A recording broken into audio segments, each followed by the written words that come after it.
Amen. I don't think we give enough credit a lot of times to the carrot when it comes to the carrot and the stick.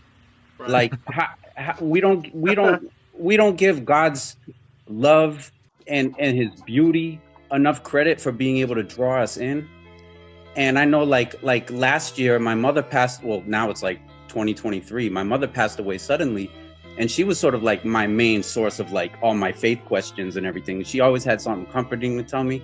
She passed away, and I'm like, I'm sort of like I'm a Catholic, but I'm a major cafeteria Catholic, and I'm like, well, I need to like go, try to have a good confession so I can take communion at my mom's funeral.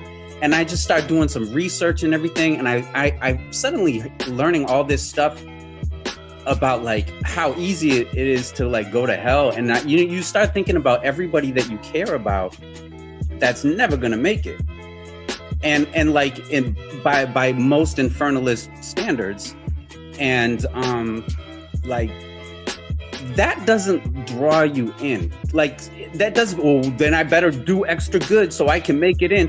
It doesn't matter, because if I make it, I'm in hell anyway, because everybody I care about isn't there, and so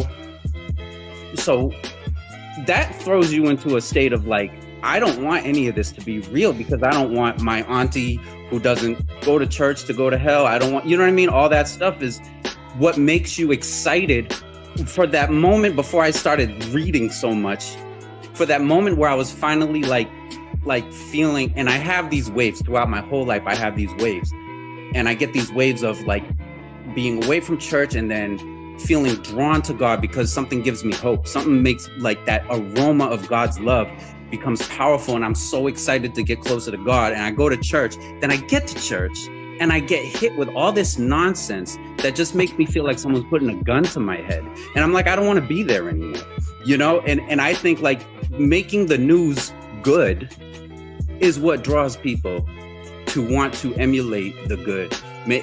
Being in love with God and in love with his love is what inspires us to be like that. Like if you're a Star Wars fan and you want to be like Luke Skywalker, it's not because not being like Luke Skywalker is going to make you go to hell. It's like you're inspired. My hero growing up was Barry Sanders. Like I spent so much time outside in the yard practicing those moves because I was inspired, not because I was threatened. Like when we're inspired, we don't give enough credit to the power of being inspired by love.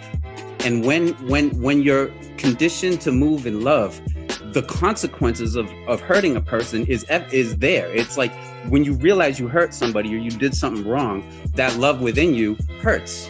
That's your consequence. And if you don't have that love that motivates you as your motivation, then all the rules and all the infernalism in the world isn't going to help you out one iota, because you're not doing it out of love anyway. And ultimately, we're talking about a God who can see our hearts. That's it. I'm done. Man. I just wanted to let that out.